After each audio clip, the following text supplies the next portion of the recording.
ओम शांति। 25/1/2025 के साकार अनमोल धारणा युक्त ईश्वरीय महावाक्य हैं। मीठे बच्चे, चुस्त स्टूडेंट बन अच्छे मार्क्स में पास होने का पुरुषार्थ करो। सुस्त स्टूडेंट नहीं बनना है। सुस्त वह है जिन्हें सारा दिन मित्र संबंधी याद आते हैं। क्वेश्चन, संगम युग पर सबसे बड़ा तकदीरवान किसको कहेंगे? आंसर, जिन्होंने अपना तन मन धन सब सफल किया है व कर रहे हैं, वो हैं तकदीरवान। कोई कोई तो बहुत मनहूस होते हैं, फिर समझा जाता है तकदीर में नहीं है। समझते ही नहीं कि विनाश सामने खड़ा है, कुछ तो कर लें। तकदीरवान बच्चे समझते हैं बाप अभी सन्मुख आया है, हम अपना सब कुछ सफल कर लें। हिम्मत रख अनेकों का भाग्य बनाने के निमित्त बन जाए। गीत तकदीर जगाकर आई हो। ओम शांति। यह तो तुम बच्चे तकदीर बना रहे हो। गीता में भी श्री कृष्ण का नाम डाल दिया है और कहते हैं भगवानों वाच्य। मैं तुमको राजयोग सिखलाता हूँ। अब कृष्ण भगवानों वाच्य तो है नहीं, यह श्री कृष्ण तो एम ऑब्जेक्ट है।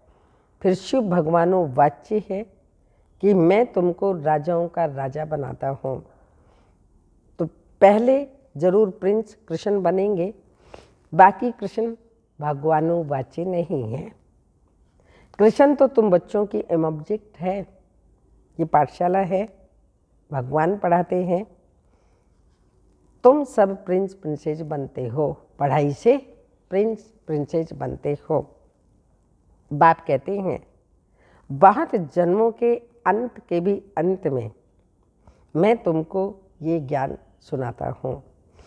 फिर सो श्री कृष्ण बनने के लिए इस पाठशाला का टीचर शिव बाबा है, श्री कृष्ण नहीं। शिव बाबा ही दैवी धर्म की स्थापना करते हैं। तुम बच्चे कहते हो हम आए हैं तकदीर बनाने। आत्मा जानती है हम परम पिता परमात्मा से अब तकदीर बनाने आए हैं। यह प्रिंस प्रिंसेस बनने की तकदीर है, राजयोग है ना। शिव बाबा द्वारा पहले पहले स्वर्ग के 2 पत्ते राधे और कृष्ण निकलते हैं। ये तो चित्र बनाया है, ये ठीक है, समझाने के लिए अच्छा है। गीता के ज्ञान से ही तकदीर बनती है। तकदीर जगी थी सो फिर फूट गई। बहुत जन्मों के अंत में तुम एकदम तमो प्रधान बैगर बन गए हो। अब फिर प्रिंस बनना है। पहले तो जरूर राधे कृष्ण ही बनेंगे, फिर उन्हों की भी राजधानी चलती है। सिर्फ एक तो नहीं होगा ना। स्वयंवर के बाद राधे कृष्ण सो फिर लक्ष्मी नारायण बनते हैं। नर से प्रिंस व नारायण बनना एक ही बात है। तुम बच्चे जानते हो ये लक्ष्मी नारायण स्वर्ग के मालिक थे। जरूर संगम पर ही स्थापना हुई होगी, इसलिए संगम युग को पुरुषोत्तम युग कहा जाता है। आदि सनातन देवी देवता धर्म की स्थापना होती है, बाकी और सब धर्म विनाश हो जाएंगे। सतयुग में बरोबर एक ही धर्म था। यह हिस्ट्री ज्योग्राफी जरूर फिर से रिपीट होनी है। फिर से स्वर्ग की स्थापना होगी जिसमें लक्ष्मी नारायण का राज्य था, परिस्तान था। अभी तो कब्रिस्तान है, सब काम चिता पर बैठ भस्म हो जाएंगे। सतयुग में तुम महल आदि बनाएंगे। ऐसे नहीं कि नीचे से कोई सोने की द्वारिका व लंका निकल आएगी। द्वारका हो सकती है, लंका तो नहीं होगी। गोल्डन एज कहा जाता है राम राज्य को। सच्चा सोना जो था वह सब लुट गया। तुम समझाते हो भारत कितना धनवान था, अभी तो कंगाल है। कंगाल अक्षर लिखना कोई बुरी बात नहीं है। तुम समझा सकते हो सतयुग में एक ही धर्म था, वहाँ और कोई धर्म हो ही नहीं सकता।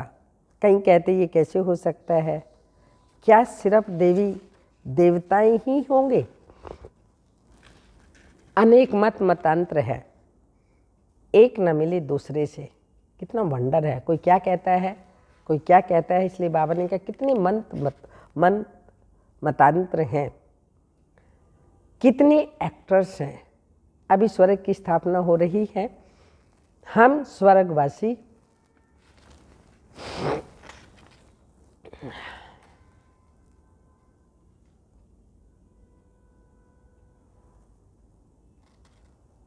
स्वर्गवासी बन रहे हैं, ये याद रहे तो सदा हर्षित मुख रहेंगे। तुम बच्चों को बहुत खुशी रहनी चाहिए। तुम्हारी एम ऑब्जेक्ट तो ऊंच है ना।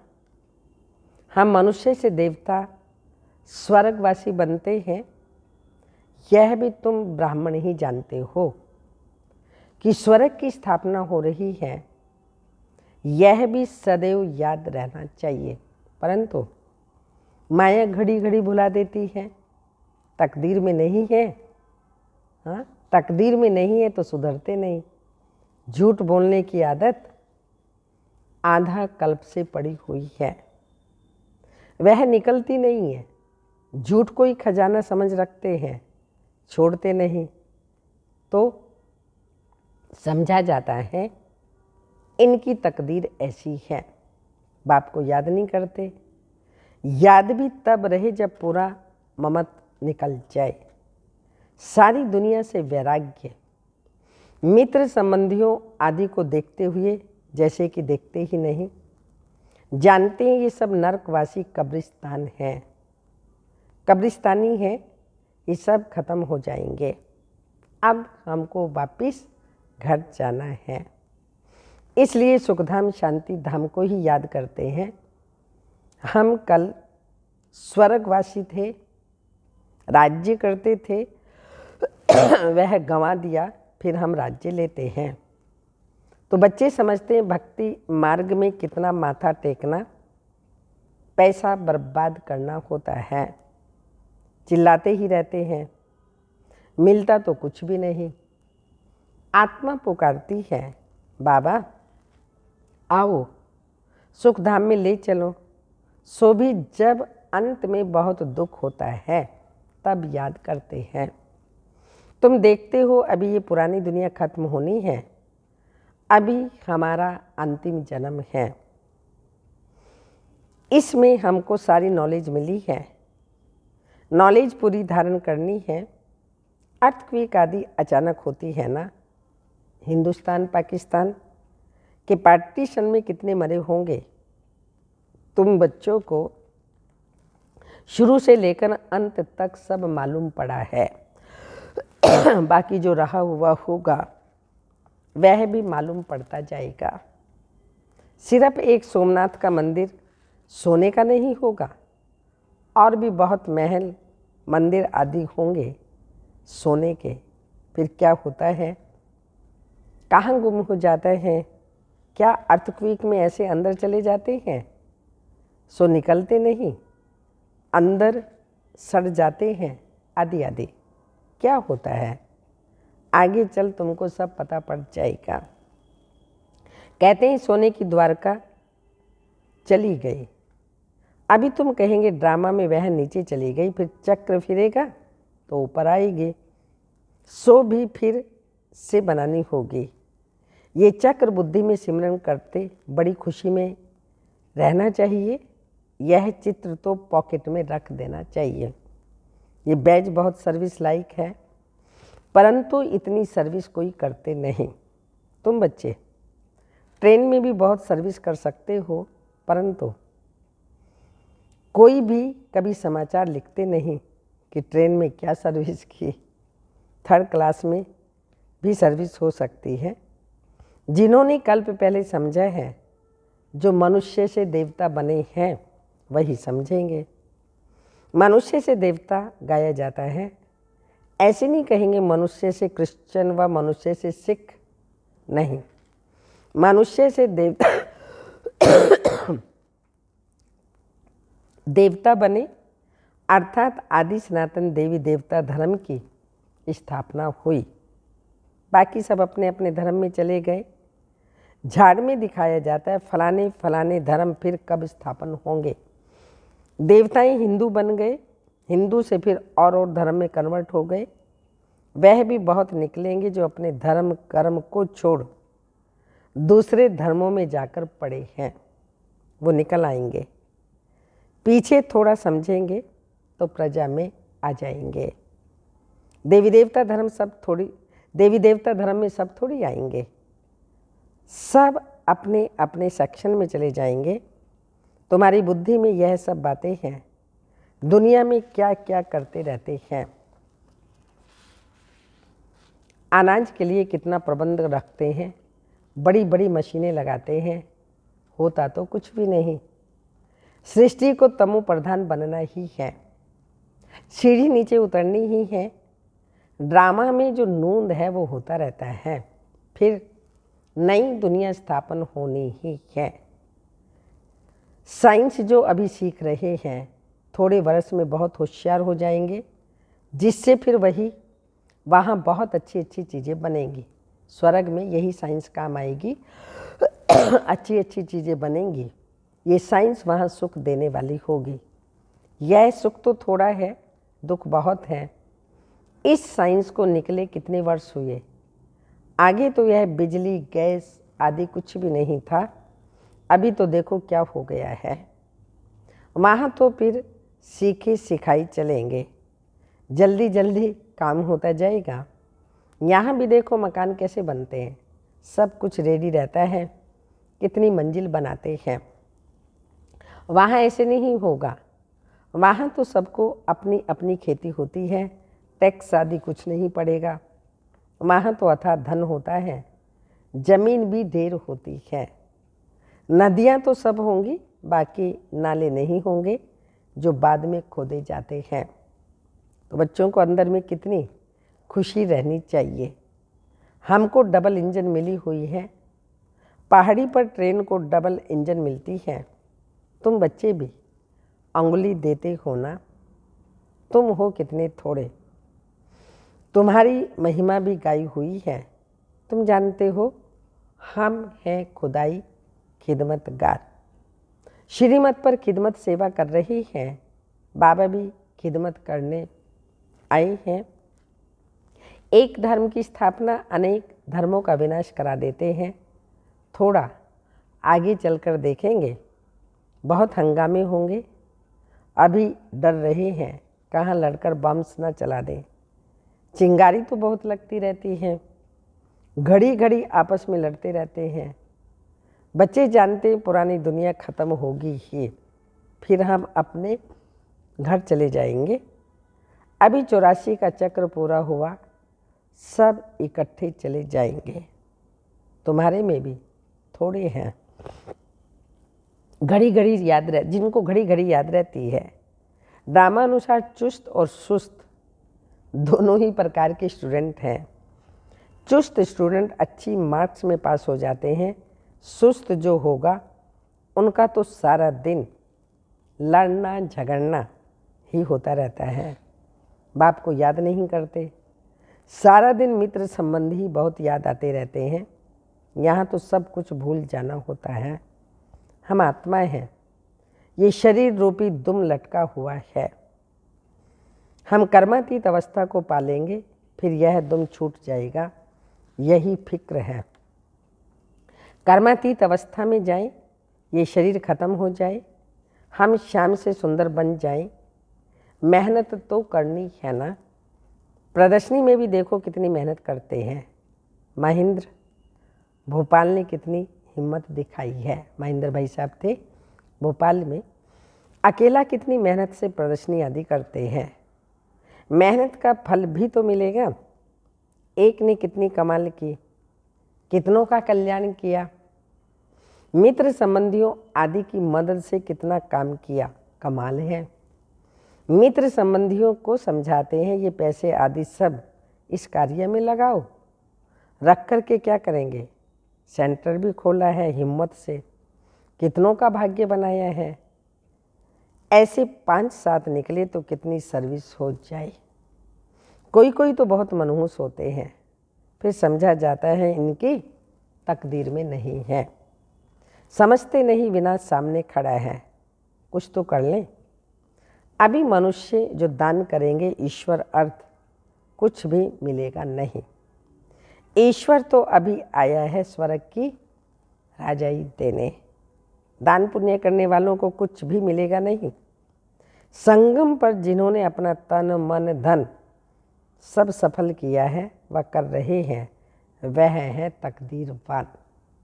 परंतु तकदीर में नहीं तो समझते ही नहीं। तुम जानते हो वह भी ब्राह्मण है और हम भी ब्राह्मण हैं। हम हैं प्रजापिता ब्रह्मा कुमार, ब्रह्मा कुमारियाँ, इतने ढेर ब्राह्मण, और वह हैं कुखवंशावली। तुम हो मुखवंशावली। शिव जयंती संगम पर होती है। अब स्वर्ग बनाने के लिए बाप मंत्र देते हैं, मन मना भव। मुझे याद करो तो तुम पवित्र बन पवित्र दुनिया के मालिक बन जाएंगे। ऐसे युक्ति से पर्चे छपाने चाहिए। दुनिया में मरते तो बहुत है ना, जहाँ भी कोई मरे वहाँ पर्चे बांटने चाहिए। बाप जब आते हैं तभी पुरानी दुनिया का विनाश होता है और उसके बाद स्वर्ग के द्वार खुलते हैं। अगर कोई सुखधाम चलना चाहे तो यह है मंत्र मन मना भव। ऐसा रसीला छपा हुआ पर्चा सबके पास हो। शमशान में भी बांट सकते हो। बच्चों को सर्विस का शौक़ चाहिए। सर्विस की युक्तियाँ तो बहुत बतलाते हैं। यह तो अच्छी रीति लिख देना चाहिए। ऑब्जेक्ट तो लिखा हुआ है, समझाने की बड़ी अच्छी युक्ति चाहिए। अच्छा, मीठे मीठे सिक्के लदे बच्चों प्रति माता पिता बाप दादा का याद प्यार। Good morning diamond morning. रूहानी बाप की रूहानी बच्चों को नमस्ते। हम रूहानी बच्चों की रूहानी माता पिता बाप दादा को याद प्यार। Good morning diamond morning. ओम नमस्ते। धारणा के लिए मुख्य सार है, कर्मातीत अवस्था को प्राप्त करने के लिए इस शरीर रूपी दुम को भूल जाना है। एक बाप के सिवाय मित्र संबंधी याद ना आए, यह मेहनत करना है। सेकंड पॉइंट, श्रीमत पर खुदाई खिदमतगार बनना है। तन मन धन सब सफल कर अपनी उच्च तकदीर बनानी है। वरदान, कर्म भोग रूपी परिस्थिति की आकर्षण को भी समाप्त करने वाले संपूर्ण नष्टो मोहा भव। स्पष्टीकरण, अभी तक प्रकृति द्वारा बनी हुई परिस्थितियां अवस्था को अपनी तरफ कुछ न कुछ आकर्षित करती हैं। सबसे ज़्यादा अपनी देह के हिसाब किताब रहे हुए कर्म भोग के रूप में आने वाली परिस्थितियां अपनी तरफ आकर्षित करती हैं। जब यह भी आकर्षण समाप्त हो जाए तब कहेंगे संपूर्ण नष्टो मोहा। कोई भी देह की व देह के दुनिया की परिस्थितियां स्थिति को हिला न सके। यही संपूर्ण स्टेज है। जब ऐसी स्टेज तक पहुंच जाएंगे तब सेकंड में अपने मास्टर सर्वशक्तिमान स्वरूप में सहज स्थित हो जाएंगे। स्लोगन, पवित्रता का व्रत सबसे श्रेष्ठ सत्यनारायण का व्रत है। इसमें ही अतीन्द्रिय सुख समाया हुआ है। पवित्रता का व्रत सबसे श्रेष्ठ सत्यनारायण का व्रत है। इसमें ही अतीन्द्रिय सुख समाया हुआ है। तपस्या की पॉइंट, अपनी शक्तिशाली मनसा द्वारा साकाश देने की सेवा करो। मनसा सेवा बेहद की सेवा है। जितना आप मनसा से वाणी से स्वयं सैंपल बनेंगे तो सैंपल को देखकर स्वतः ही आकर्षित होंगे। कोई भी स्थूल कार्य करते हुए मनसा द्वारा वाइब्रेशंस फैलाने की सेवा करो। जैसे कोई बिजनेसमैन है तो स्वप्न में भी अपना बिजनेस देखता है, ऐसे आपका काम है विश्व कल्याण करना। यही आपका ऑक्यूपेशन है। इस ऑक्यूपेशन को स्मृति में रख सदा सेवा में बिजी रहो। ओम शांति।